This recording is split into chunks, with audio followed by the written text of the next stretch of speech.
It's my great pleasure today to welcome Simon Clatworthy from Start Your Earn Out Now to today's Adrenalin Shot. So welcome, Simon.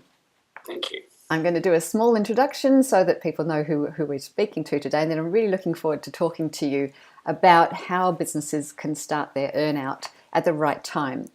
So Simon Clatworthy is the founder of Start Your Earn Out Now. He's had a background in senior management and advisory positions in both Australia and New Zealand.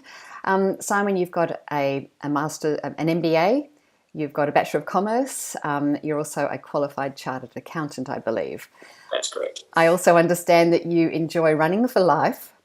You're an avid runner, that is, Yes, not running away from life. And that you have passions similar to mine, wine and travel. That couldn't get any better.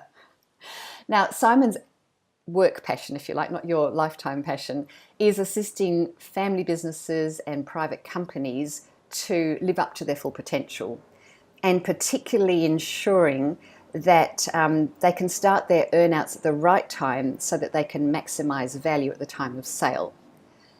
And that's what we're going to learn about today from Simon. So Simon, I'm going to set our clock up so that we've got 5 minutes and we're ready to go. Let me just pop that into the screen. I know you can't see it, but I can. And it helps if you start it first on. Okay. So that's counting down, and I've got my timer going on the side as well. So let's kick off. I'm intrigued to know from your experience, what's the biggest impediment to family businesses selling for maximum value, if you like?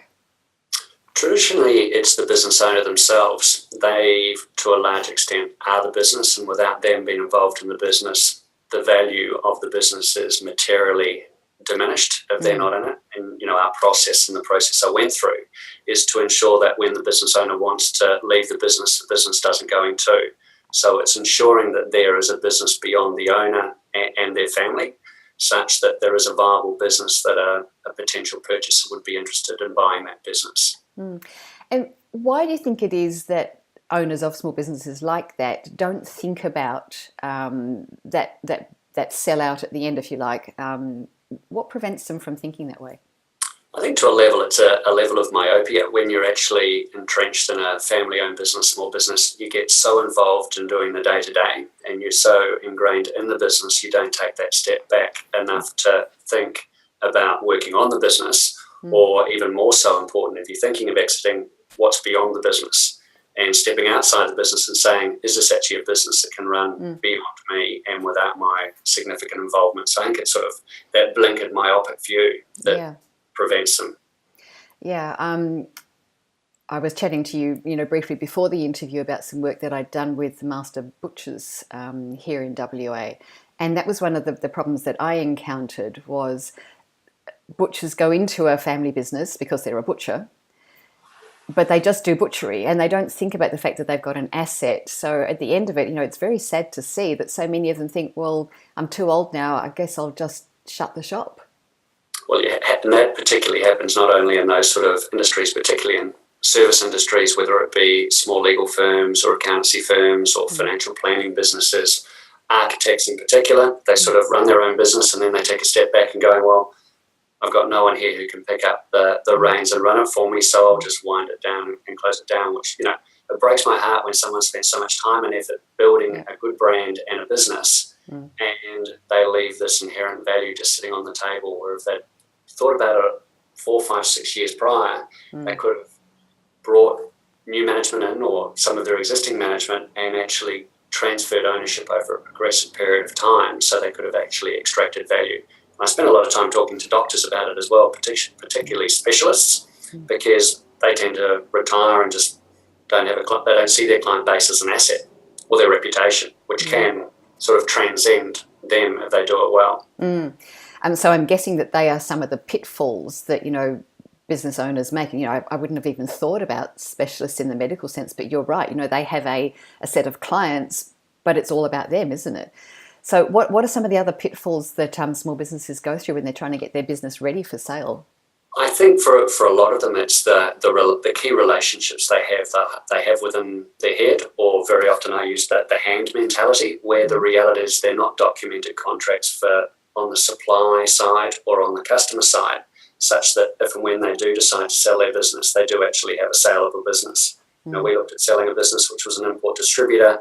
The owner had had that business for 15 years. It was all on a handshake. And the acquirer, or the party that was interested in buying it, said, if I don't have a 3-year rolling written contract, I'm not going to buy your business. So it took 9 months to get that contract negotiated. And then, yes, we had an asset that was able to be sold. Without that, 80% of that business was unable to be monetized, so to speak. Right. So I think sort of having that done, documentation is very, very important. Making sure your processes and procedures are done. Standard best practice, you should have all your procedures well documented, whether it be at an employee level or just the way in which things are done within your organisation. And then I think if you look at it from the other component, is that of staff. How do you motivate and retain your key staff? Do you have appropriate incentive schemes in place? Do you align their KPIs and their objectives with the overall goals and aspirations of the business?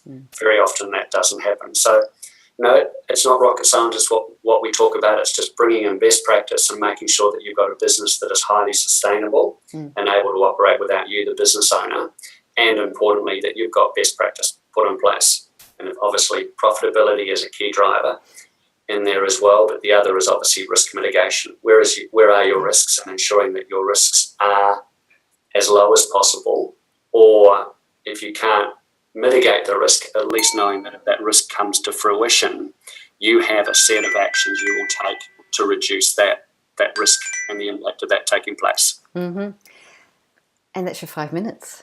It goes really fast. It does, doesn't it? It goes very, very fast indeed. But it's been an absolute pleasure talking to you. And, you managed to pack an enormous amount into that 5 minutes.